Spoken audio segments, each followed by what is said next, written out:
Es tā pavisam īsi gribu izskatīt šodien, tas ir tas, kā mēs gatavojam budžetu un kā mēs šo budžeta izpildi kontrolējam ar šo te risinājumu. Mēs jau visi zinām, ka valstī un pašvaldībām ir ļoti daudz un plašas prasības normatīvajos aktos, kā tad mums šī sistēma ir jāvada un jāorganizē. Un šīs visas sistēma ir būvēta tieši uz to, lai mēs tātad viņu arī nodrošinātu un nekļūdītos. Tātad tā ir gan visa klasifikācija, gan arī attiecīgi budžetēšana un attiecīgi visas prasības nodrošināt tā, kā mums ir. Un, protams, ka ne tikai uz to vien, bet arī uz to, kā tad mēs paši apstiprinām šo te budžetu, mums izstrādājam kārtību un, protams, arī vadlīnijas, jo katru tām sagatavo iestāžu vai struktūra vienību vadītāji, un lai viņi zinātu un nekļūdīgi darīt to, ko vajag, un sistēmu visu saprastu. Attiecīgi tā tad arī mums ir šīs vadlīnijas, lai mēs varētu strādāt. Tāda izskatās tā mūsu sistēma.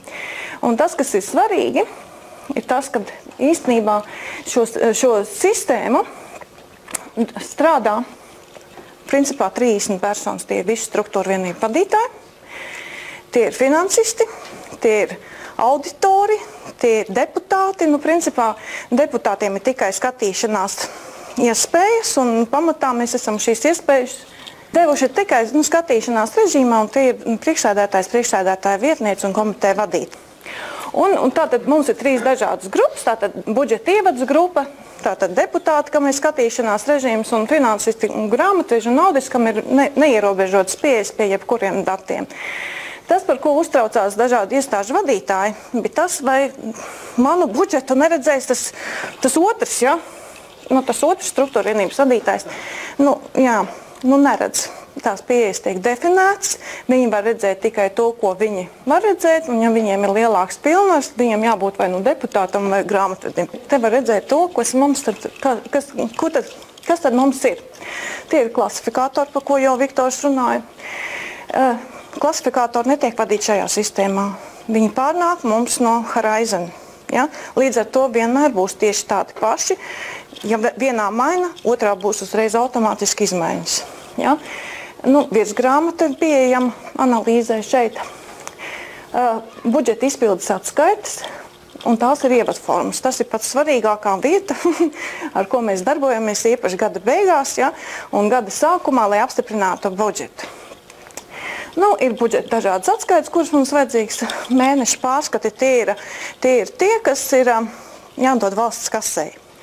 Un te mēs arī paši esam pamācījušies taisīt dažādas atskaites, jo principā atskaišu gatavošana, mums ir bijusi tāda, tur ir jāpadomā un tur ir vajadzīgs nedaudz laiks, bet īstenībā funkcionalitāte nodrošina tik daudz, ka arī tas nav grūti. Galvenās lietas, kuras tad izmantojam, tātad tās ir budžeta izpildes atskaites un ievadformas. Ja? Tas ir tas, kas visvairāk tiek izmantots. Un tagad es pastāstīšu jums tieši par ievadformu, ja, ko tad dara struktūra vienību vadītāji un kādu tad attiecīgi strādājam. Pirmais ir tas, ka budžeta mēs vadam iekšā tātad gada budžets. Ja, tātad tā ir tā pirmā versija, ko vada struktūra vienību vadītāji. Tās ir tās tāmas, ko pašvaldības zina, ja, katrs saņem vai arī tāds gatavotais tātad un iesūta elektroniski. Patreiz mums tā iesūtīšana vairs nav nepieciešama, jo visiem ir pieeja pie šīs sistēmas, viņi paši savās darba vietās ievada iekšā šo te informāciju, un attiecīgi viņi uzreiz pēc nosēvošanas ir redzama man, ja, kā finansistam. Ja, un līdz ar to vairs nenotiek tāda pārsūtīšana, sūtīšana, tad e-pastu neiešana, tāda traucējuma mums vairs nekādi nav, tad es tev nosūtīju, visādi, ko mēs jau esam daudz dzirdējuši dažādas atrunas, ka kaut kas nav laikā iesūtīts, tad šeit uzreiz ir redzams, kā uzreiz momentāli te pašā dienā. Te nav datu apmaiņa, jo te mēs strādājam online. Protams, ka mēs varam vadīt attiecīgi budžeta grozījumus, mēs vadām šajā pozīcijā. Ja? Un tas, kas noteikti ir vajadzīgs, mēs neļaujam struktūra vienību vadītājiem visu laiku pašiem mainīt savus budžetus. Tas ir, mēs noslēdzam viņiem pieeju tajā brīdī, kad mēs apstiprinām budžetu, mēs noslēdzam pieeju. Ja, tātad viņi vairs neko darīt bez atļaujas nevar. Ja, tātad viņi zvana man tā un tā, ja, man vajag to un to, un tad mēs skatāmies, vai tie jau ir lielie budžeta grozījumi, vai arī attiecīgi tās ir nelielas izmaiņas pa zemākiem kodiem, un tad tās ir tas, ko mēs arī attiecīgi tad ļaujam vai neļaujam darīt struktūra vienību vadītājiem. Tā. Un tā budžeta slēgšana ir šeit struktūra vienībai, un tas, kur es viņiem atļauju vai neatļauju, tas ir 4,6. Ja? Tā izskatās tā budžeta ievadīšanas forma kā tāda, kur mēs norādām attiecīgi vienmēr ir datumi. Ja? Līdz ar to mēs varam vienmēr atrast, kurā datumā kas ir darīts, kas ir apstiprināts, kas ir veikts. Protams, jānorāda attiecīgā struktūra vienība. Tiem struktūra vienību vadītājiem nekāds cits nav pieejams, kā tikai viņi paši, un viņiem līdz ar to ir ļoti viegli izvēlēties, uzklišķinot dubultā un pārējot uz turieni, vai arī attiecīgi, ja tā esmu es, tad man ir visas struktūra vienības, un attiecīgi es viņus varu uzklišķināt tur, kur viņus vajag. Tātad mēs viņus šķirojam pa struktūra vienībām, jānorāda ir valdības funkcija. Tagad mums visas struktūra vienības zina, kādās valdības funkcijās viņi strādā. Iepriekš viņas nezināja. Ja? Tātad finansējums, tātad mēs zinām, ka mums ir mērķdotācijas, ka mums ir pamatbudžets, ka mums ir attiecīgs pēcbudžets, tātad tas ir tas. Tātad EKK vai nu izmaksu vai ieņēmumu klasifikators. Un tās ir, attiecīgi, ja ir vēl kādi atsevišķi projekti, tad mēs arī, protams, gan budžetējam, gan arī plānojam attiecīgi finanses uz konkrēto projektu. Un, protams, arī izpildu parādās konkrētā projekta rezultāti. Tie nevienmēr ir Eiropas projekti, tie varētu būt arī kādi citi projekti, kuriem ir vienreizais raksturs, piemēram, vēlēšanas. Ja? Mums vēlēšana budžets arī iet kā projekts. Ja? Tātad mēs saplānojam, ko mēs dosim, ko mēs nedosim uz vēlēšanām, un attiecīgi, kā tad ir izpildi, mēs varam jebkurā brīdī paskatīties arī iepriekšējās vēlēšanas, kā ir gājis un cik daudz naudas ir izgājušas un tā tālāk. Jebkurā gadījumā iespējas ir izvēlēties, var principā viņš saglabā atmiņā. Es nezinu, cik gadus, bet visu kopš mēs strādājam no 12. gada ir. Tālāk. Tā ir pati tāme. Pirmie bija jautājums par to, vai pie tāmēm var redzēt tātad iepriekšējo gadu. Ja? Var. Mēs esam to nodrošinājuši. Jūs redziet, šeit ir pirmām kārtām plāns iepriekšējā gada izpildi, un tā ir šī gada tāme. Ja? Tas ir tas, ko mēs arī vadam, un tas, kas mums ir obligāta prasība, tā ir šie komentāri. Ja? Jo tur mēs arī no šiem komentāriem tad mēs arī pēc tam varam plānot tālākos iepirkumus, skatīties, vai mums ir vajadzīgs iepirkt dators, vai mums vajadzīgs iepirkt ir jebkādu citu preci vai lietu, kas pārsniedz tātad šos iepirkumus liekšņus, un mēs no tā tad arī pēc tam analizējam, kas tad ir vajadzīgs un ko tad mēs darīsim. Vienīgais sliktums patreiz, bet varbūt, ka mēs to kādreiz arī atrisināsim, nav bijis vienkārši tam laika vēl, ka tam komentāru vietai ir ļoti maziņš lauciņš un ierobežots zīmju skaits. Viņš nav tik ierobežots, kā tur redzams, bet tomēr viņš tā kā nav īsti praktiski tāds, varētu būt labāk, teiksim tā. Jebkurā gadījumā, jebkuru skatu, ko mēs šeit redzam, var eksportēt uz Exceli. Un Excelī var redzēt pilnīgi visu, kas ir komentārā ierakstīts, jo šeit, diemžēl, tas skats nav tik daudz, un tad viņš arī izplētīsies tāds palaks, ka mēs pēc tam viņu nevarēsim izprintēt, jo šīs tāmas ir arī tās, ko pēc tam mēs arī tomēr prasam, vai arī oficiāli iesniedz ar parakstu, ja, tātad viņi vienkārši izprintē un atnes man, bet, principā tā ir tā pirmā tāme, ko attiecīgi viņi var arī izprintēt, tā, ka viņi parādās pie mums, es arī viņus izprintēju un viņi arī automātiski viņi parakstas tikai tā dokumentu kārtības labad, lai būtu arī šis dokuments iesniegtais no struktūra vienībām. Un tas ir tas, kas mums ļoti īstenībā patīk, un patīk man kā par lielu brīnumu struktūra vienību vadītājiem un iestāžu vadītājiem. Skolas bija ļoti priecīgas par to, jo reāli viņiem tā bija liela problēma sagatavot tieši tā, kā mēs prasam, jo nevarēja saprast, kas tad ir tas EKK, un kāpēc tas ir tas, un kāpēc tas nav šitas, ja, un kāpēc tur jāliek tā vai šitā. Tagad, kad tas ir redzams, tad viņiem arī īstenībā ir daudz vieglāk. Ja? Un tāpēc arī mēs esam savukārt priecīgāki, jo, lūdzu uzreiz. Cik jums ilgi aizņem šis saskaņošanas procesa budžets? dienās, mēnešos, nedēļās. Ar ko saskaņošana? Jo, kā jau mēs zinām, Kā bija pirms tam? šogad mums bija, šogad tas principā notiek ļoti ātri. Viņi ievad iekšā, mums ir konkrēts rīkojumā norādīts termiņš, ja, līdz kuram viņiem ir jāiesniedz, un nākošā dienā es varu vaļā un skatos.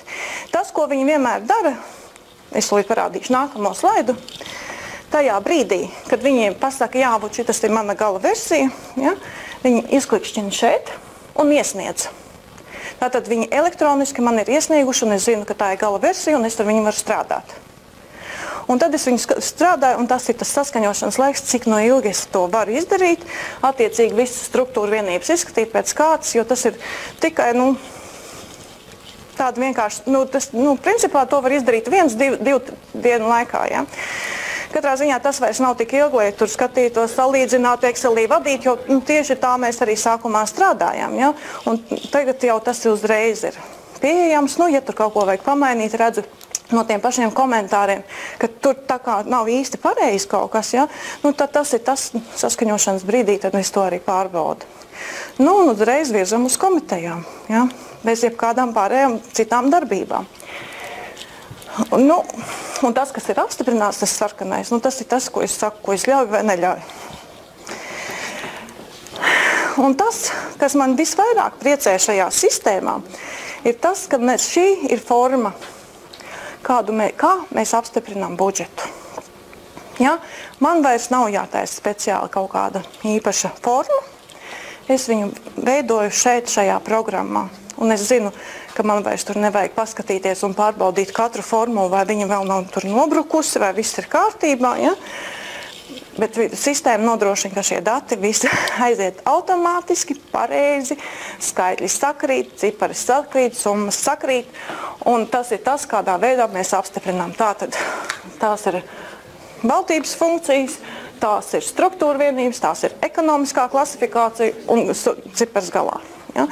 Un tas ir tas, kas man visvairāk iepriecina, jo arī to es varu momentāli izdarīt. Principā, kā es esmu izgājis cauri, es varu viņus aizsūtīt prom. Budžeta izpildes kontrole. Ja? Tātad, kad mēs esam apstiprinājuši budžets ir apstiprināts, visiem ir pieejams, sākās izpilde. Principā izpilde jau sākās vēl pirms budžeta apstiprināšanas, jo mēs parasti apstiprinām janvārs, februāra pirmie datumi. Tātad arī to šī sistēma nodrošina. Ja? Tātad 1/12 daļu ieliek iekšā plānā, ja? Un var uzreiz skatīties, vai mēs viņu nepārtērējam. Ja? Arī tas ir šajā sistēmā jau automātiski mums nāk līdzi, un mēs to varam nokontrolēt. Ja? Bet runāsim par to periodu, kad jau ir budžets izstrādāts. Atkal struktūra vienību vadītāju mīļākās un visvairāk lietotās pozīcijas ir kases izpilde pa mēnešiem un budžeta izpilde. Es strādāju, protams, ar viņām principā visām. Man mīļa ir šī, tā 3, 4, 3, 1. Tā kā jebkurā gadījumā strādājam gandrīz ar visām, un tad, kad ir vajadzīgs kaut ko citu, naudas līdzekļu atlikumus arī attiecīgi, vai arī cita informācija, tad viņi arī jau šeit ir pieejami, vienkārši ejot iekšā un apskatoties, kas tur īsti ir noticis. Tāda izskatās izpilde. Tātad apstiprinātais budžets. Ja ir grozījumi pa gadu, šeit var arī redzēt grozījumus. Kases izpildi no gada sākuma un mēneša izpildi. Ja? Tātad šeit ir atlikums un procentuālā izpildi. Jebkurā gadījumā, jebkuru no tām kolonnām mēs arī varam brīvi vai iekļaut vai izkļaut, kā jau Viktors iepriekš rādīja, tas ir vienkārši klikšķis pelītes, ja? Ar kuru tad var to visu izdarīt. Tā, ko es tev jums tagad netīšām uzslēdzu, kas izpilda mēnešiem. Tā ir ļoti svarīga lieta, tātad tas ir 3.1. Kur katra struktūra vienība var ieiet iekšā un apskatīties līdz pat rēķinām. Ja? Tātad viņi ieiet iekšā šajā 3.1 sadaļā, konkrētajā mēnesī, ja? Izvēlās, kurā viņš grib, vai arī visus mēnešus kopā. Ja? Un attiecīgi skatās, tātad man iztērētā summa ir tāda un šitāda. Ārprāts, nē, es taču tik daudz neesmu tērējis, ko viņi tā grāmatvedība tur ir sadarījis. Jūs esat to dzirdējuši, man noteikti tur nekas nav bijis. Tad viņiem ir šoreiz iespēja uzklikšķināt šeit ir saite, un ieiet apskatīties attiecīgi, kādi rēķini tad tur ir bijuši. Ja? Tātad mēs redzam, kas tad, šajā gadījumā, nezinu, man ir pasta pakalpojumi, ja 2 rēķini februārī ir bijuši, viņi apskatās līdz pat rēķinam. Šī ir pozīcija, kad viņi arī kontrolē, vai tā grāmatvedība ir pārskaitījusi to rēķinu, ko es viņam jau nedēļu atpakaļ aiznesu, patiesībā tikai šodien no rīta, ja? Bet reāli tā tas ir, ka viņi šeit var arī nokontrolēt un redzēt. Tās ir tās lietas, par kurām viņi arī ļoti tiešām gan struktūra vienību vadītāji priecājās un tiešām novērtēja, jo es tiešām bažījos, ka nevienu jaunu sistēmu neviens negrib tā uzreiz pieņemt un akceptēt. Bet man ar šo sistēmu nebija nekādas problēmas ar struktūra vienību vadītājiem. Mums bija tādas ļoti labas apmācības, ko mums novadīja Igors Rieks no FMS. Un iedevu katram struktūra vienību vadītājiem arī rokas grāmatu, kā tad jāstrādā. Un principā tas ir ļoti vērtīgi. Un viņi arī šo grāmatu izmanto arī jebkurā brīdī tālāk. Ja? Tur nevajag tikai mans norādījums, kad strādājat tikai šitajā sistēmā, otru neaiztieciet. Tās nav korekcijas, tā ir ievada, ja? Bet ir attiecīgi tā, tad viņiem ir priekšā grāmata, kurā viņi tad visu var redzēt. Jā, šī ir atskaitīta par valdības funkcijām. Jūs jau ziniet, tie, kas gatavo atskaites un uz valsts kasi, ka mums vienmēr ir šīs atskaites jādara, tad šeit mēs varam arī paskatīties un pārbaudīt, vai tiešām ir pareizi viss ir aizgājis. Ja? Bet katrā ziņā ir pareizi. Parasti jau ir, jo sistēma pati to nodrošina, ja pareizi dati ir savadīti un nekur nav kļūdas pašu cilvēciskās kļūdas, kad nav piesaistīts kaut kādas valdības funkcija vai vēl. Tad, attiecīgi, kā jau es teicu, kad es prasīju, kā tad jums ir un kā tas ir, tad vidusskolas direktors man bija. Ja? Tad tās ir tas novērtējums šai sistēmai. Ja jums ir jautājumi, jūs varat jautāt man uzreiz, vai arī es varu ieiet un parādīt jums par atslēgas caurumu mums tik tiešām esošo sistēmu. Ja? Kā tad jūs gribiet to darīt, jo es tad parādīšu mūsu budžetu izpildi uz vakardienu, ja tāda vēlēšanās ir, vai ir arī kaut kas, ir tāda vēlēšanās vai nav? Ja? Tad skatāmies. Labi.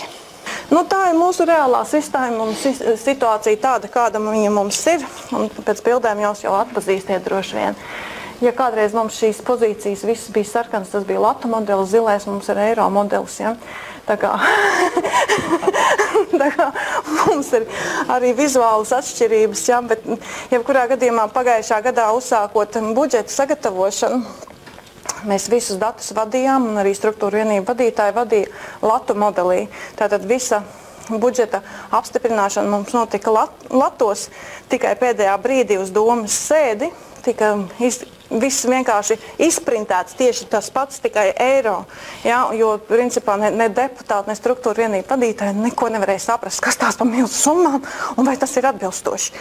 Tā arī tas bija, jo neviens to nevarēja saprast. Un tāpēc mēs apstiprinājām, principā, visu laiku strādājām ar latu modeli, un šī sistēma pilnībā nodrošināja šo datu konvertāciju. Ja? Un tas atkal ir paldies, jāsaka, FMS-am par to, ka tas tā ir noticis, ka mums nebija viss jāpārstrādā, jāliek atkal Excelī, formulās un viss pārējais jādara. Tātad pamatā mēs izmantojam šo te koplietojumu vietni. Un kā jau es teicu, jūs jau redzējāt, tas ir tas mūsu izkārtojums, kā tad mēs strādājam.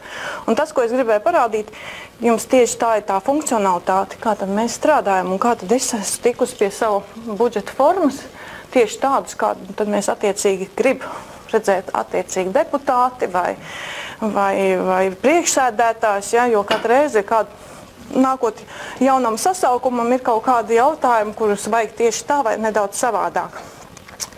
Un šeit jūs redzēt to pašu mūsu budžetu tādā vispārīgā formā, bet tā kā mēs ļoti labi zinām, tātad šeit mēs redzam gan ieņēmumu apstiprinātos, ja, tātad pamatbudžets, speciālais budžets un mērķdotācijas. Ja.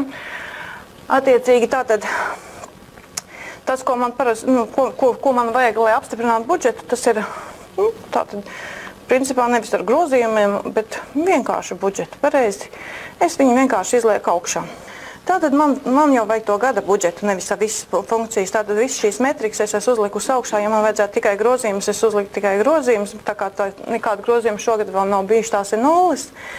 Bet mēs apstiprinām tātad budžetu tādu. Un pēc visiem MK noteikumiem mums kas ir svarīgi? Svarīgi ir sadalīt ieņēmumus no izmaksām. Līdz ar to mēs attiecīgi varam šo pozīciju atkal ievilkt šeit, augšā un izvēlēties vai nu ieņēmums, vai nu izmaksas.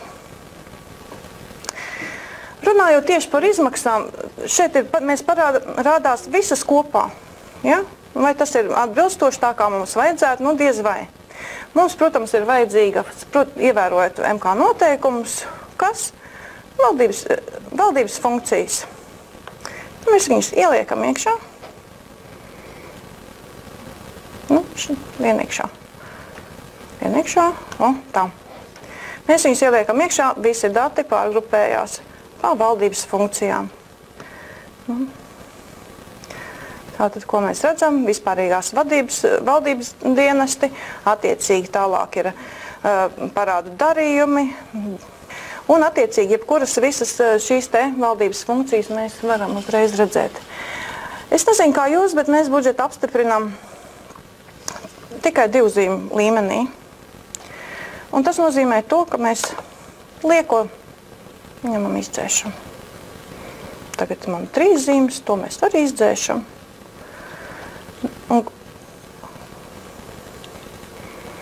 Un kas no tā visa būtu saprotams? Nekas. Ja? Tur ir tikai kodiņi, cipariņi un neviens neko nesaprot. Un tāpēc mēs vienkārši paņemam un pieliekam nosaukumu klāt.